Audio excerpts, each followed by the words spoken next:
भारतीय छात्रों को आर्मेनिया लाया जाएगा क्योंकि हालात वहां पर लगातार बिगड़ रहे हैं। विदेश मंत्री डॉक्टर जयशंकर ने आर्मेनिया के विदेश मंत्री से इस बात को लेकर बात की है। ईरान में 1500 से ज्यादा भारतीय छात्र ऐसे हैं जो कि पढ़ते हैं। अब ऐसे में ईरान जहां पर जगह जगह हवाई हमले हो रहे हैं, इजराइल की तरफ से कहर की तरह वहां मिसाइल और ड्रोन हमला कर रही हैं। अब यहाँ 1500 से ज्यादा जो भारतीय छात्र हैं जो ईरान में पढ़ रहे हैं उनको निकालने की बात हो रही है।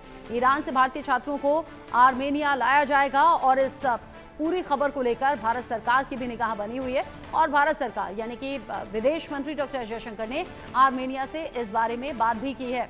प्रदीप कपूर जी, हमने इससे पहले रूस यूक्रेन का युद्ध शुरू होते हुए देखा है और फिर वो आज तक जारी है। इसी तरह इजरायल जो गाजा पर कहर बनकर टूट रहा है हमास के खात्मे के लिए, वो भी अभी तक जारी है।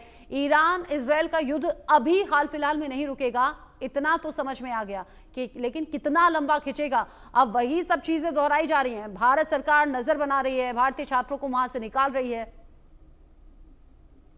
तो ऐसा है रचना जी कि इजराइल अब काफी समय से युद्ध कर रहा है मिडल ईस्ट में। तो उनको एक एग्जिस्टेंशियल प्रॉब्लम है इस समय पे, क्योंकि उनका जो एग्जिस्टेंस है वो खतरे में है।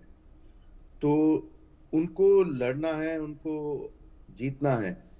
तो ये उनका बिल्कुल क्लियर है उनके दिमाग में कि ये युद्ध चलता रहेगा कुछ देर तक, जब तक उनका एग्जिस्टेंस गारंटी नहीं होता है, एश्योर नहीं होता है। अब हमास ने, जैसे हमने चार्टर में लिखा हुआ था कि इजराइल का हम सर्वनाश करेंगे, सब ज्यूज को मारेंगे, तो ईरान का भी ये है मकसद कि हम इजराइल को इस धरती से कंप्लीटली वाइप आउट कर देंगे, हटा देंगे। तो वो जब तक इनके ऊपर खतरा मंडराता है तो उन्होंने रुकना नहीं है। अब ईरान जो 2 साल पहले जब हमास का अटैक हुआ अक्टूबर 2023 में, उससे पहले इतना शक्तिशाली दिखाई दे रहा था पूरी दुनिया में। उनके पास हिजबुल्लाह के जो सारे टेररिस्ट थे वो उनको सपोर्ट कर रहे थे, सीरिया उनके कंट्रोल में था। फिर हुतीज जो हैं यमन में, वो उनके इशारे पे हरकत कर रहे थे, जो अटैक करना था जहां पर करना था, नेवी पे, किसी भी शिप्स पे। और उसके बाद हमास था। तो हर तरफ उनका जो कैपेसिटी था बहुत जबरदस्त दिखाई दे रहा था। और अंदरूनी विचार से भी अगर देखा जाए तो उनका न्यूक्लियर कैपेसिटी भी बढ़ता दिखाई दे रहा था। अब सडनली 2 साल बाद सिचुएशन इतना बदल गया है कि एक रेजिम जो इतनी ताकतवर दिखाई दे रही थी, जिसके अगेंस्ट इंटरनल प्रोटेस्ट इतने हो रहे थे, फिर भी वो कहीं पर पहुंच नहीं सक रहे थे, किसी भी सक्सेस पे नहीं पहुंच रहे थे। अब सडनली वो रेजिम इतना वीक दिखाई दे रहा है।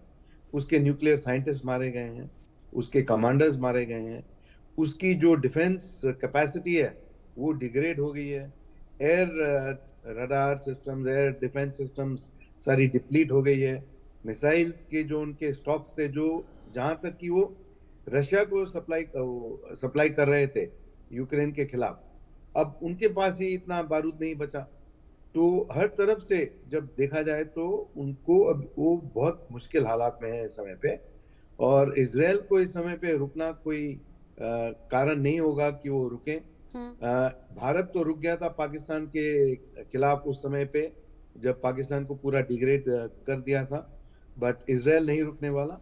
और यूएस का जो है मकसद इस वॉर में कि ईरान के पास न्यूक्लियर वेपन किसी भी तरह से वो हासिल ना कर सकें, तो उसको कैसे रोकना है। तो उसके लिए अगर ईरान ने, अभी ईरान के खिलाफ जो ब्रिटेन ने और फ्रांस ने और यूएस ने कहा है कि हम इजराइल के डिफेंस सेक्टर में इनको बहुत हेल्प करेंगे और डिफेंसिव कैपेसिटीज में हेल्प करेंगे, और इजराइल के डिफेंस के लिए हम मदद करेंगे उनको। तो अगर ये तीनों देश साफ कह चुके हैं कि हम इजराइल को एक्टिवली सपोर्ट करेंगे डिफेंस में, उनके डिफेंस में, तो ईरान के लिए कुछ करना अभी बहुत मुश्किल है। क्योंकि यूएस ने कहा है अगर ईरान किसी भी अमेरिकन बेस पे या किसी भी अमेरिकन सैनिकों पे हमला करता है तो ये बहुत मुश्किल स्थिति हो जाएगी ईरान के लिए।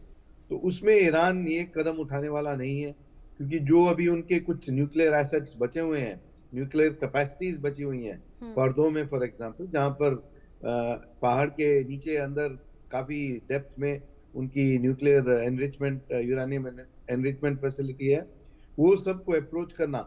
अभी जो डिस्कशन हो रहा है कि इजराइल वहां तक पहुंच सकेगा या नहीं, क्योंकि जो खबर यहाँ पर आ रही है वॉशिंगटन में कि जो वहां के अली खमैनी है, उनको मारने से नेतान्याहू को अमेरिका ने रोक दिया था। अब बाकी जो उनके एनरिचमेंट फैसिलिटीज हैं, उनके काफी नुकसान तो पहुंच गया है, बट काफी अभी तक उनके सेफ है, क्योंकि काफी अनअप्रोचेबल है। वो जो बॉम्ब्स हैं, जो कैपेसिटी है बॉम्ब्स की, वो केवल अमेरिका के पास है। अगर अमेरिका बीच में उतर आया वॉर में, तो फिर वो डिग्रेड करना और उसको डिस्ट्रॉय करना आसान हो जाता है। अब बट अमेरिका देखना तो इस होगा जंग में आगे। कूदा भी है। पहले तो अमेरिका ने सीधे ईरान को ये चेतावनी भी दी कि परमाणु समझौते पर मान जाओ या तो फिर तबाही का अंजाम देखने के लिए तैयार रहो। डोनाल्ड ट्रंप की तरफ से रिएक्शन भी कल सामने आया। उन्होंने कहा कि ईरान और इजरायल के बीच में युद्ध बहुत जल्द शांत होने वाला है, ऐसी उम्मीद हम कर सकते हैं। हालांकि उन्होंने टाइमलाइन नहीं बताई। हालांकि आजकल जिस तरीके से ट्रंप के बयान सामने आ रहे हैं या फिर वो अपने बयानों से पलट जाते हैं, भारत पाकिस्तान वाले टेंशन के टाइम पर भी जो उन्होंने सीज फायर को लेकर बयान दिया, तो लोग रिलाय कम कर रहे हैं, भरोसा कम कर रहे हैं। लेकिन इन सब के बीच ही इजरायल डिफेंस फोर्स का बड़ा दावा सामने आया है। ईरान के 30% मिसाइल लॉन्चर्स खत्म कर